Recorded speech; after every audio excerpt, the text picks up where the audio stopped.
Hello everyone, welcome back to another Roblox Rise of Nations video. It's Phoenix here.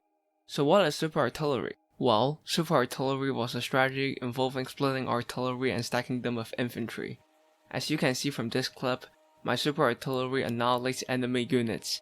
I have started using this strategy for close to 2 years now and it has been exceedingly overpowered. However, it had recently been said that Super Artillery was nerfed by HyperRank in a recent update. Do you see all these idiots here?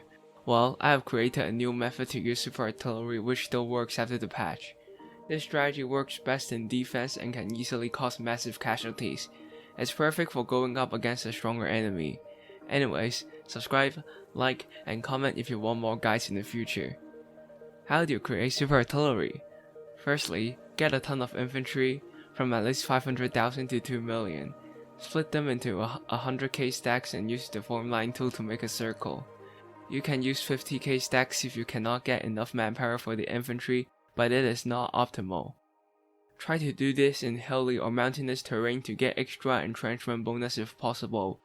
The bonus can easily go up to 3 times combat bonus for your troops. If you have extra manpower, you can also place infantry reserves within the circle to reinforce the lines. Secondly, produce some artillery. I would recommend at least 400 and up to 10,000. Place the artillery inside the circle and split them, then put them as close as possible to the infantry line. I would not recommend you to have more than 16 artillery units at a time, as more than that would cause excessive lag and make the game unplayable. Lastly, produce some anti-air. 10 is the bare minimum if you are a small country and your enemy is making aircrafts. 50 in a stack is what I would recommend to nuke the enemy aircraft from the air. Make sure your stacks cover your entire infantry line and your cities with factories if you want to. If you can build a better air force or navy than your enemy, remember to do it as well.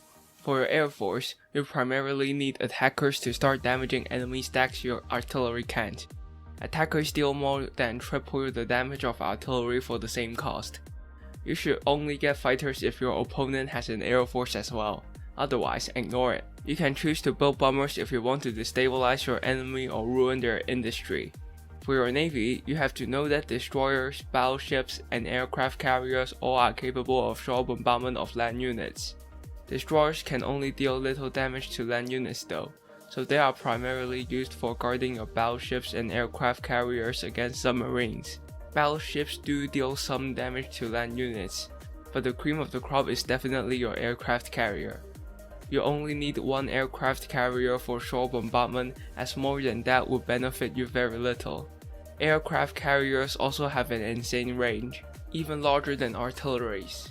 Your aircraft carriers can act as air bases for your aircraft as well. For more information on how to build a navy, you can watch my navy guide on the top right corner.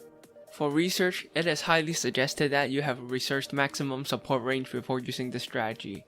The enemy units coming towards the super artillery will take damage for a longer time, increasing their casualties. It is also suggested that you research cybernetic implants for your infantry, as the attack and defense bonuses for infantry are insane. 75% extra attack and damage basically doubles their strength. Support firepower is decent but not necessary, as support range is way more important.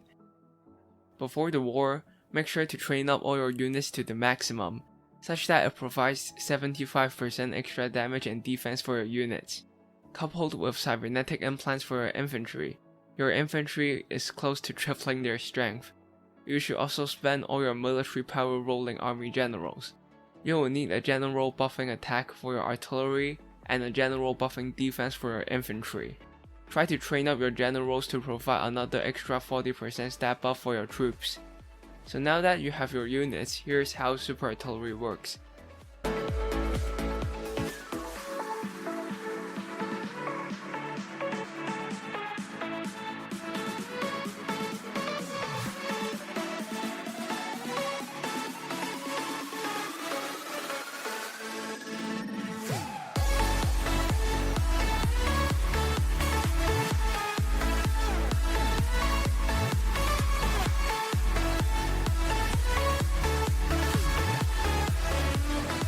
My units are still close to full health after the rush.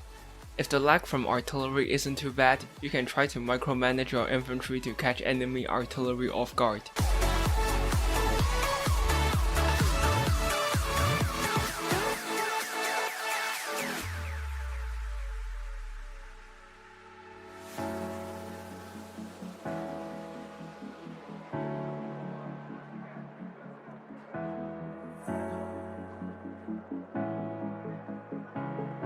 Only counterattack when the enemy is sufficiently weakened.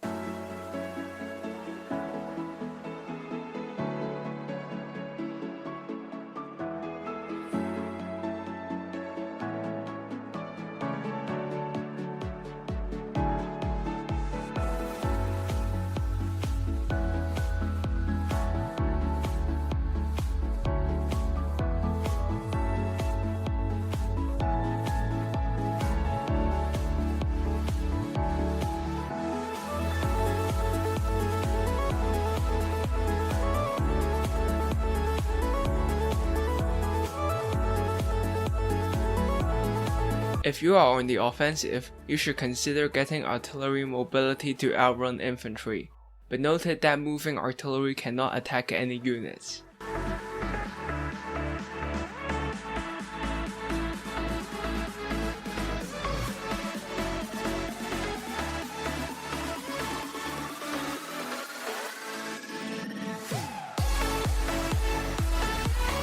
This is why entrenched and trained cybernetic infantry are just so broken. They were outnumbering me 4 to 1, yet I still barely took any casualties. From my experience, you can easily hold your line for at least 1 hour even if the enemy tries to bombard your infantry line with artillery. I hope this strategy helps you when playing Rise of Nations. If you found this video helpful, you can check out my policies guide on the left or my most recent video on the right.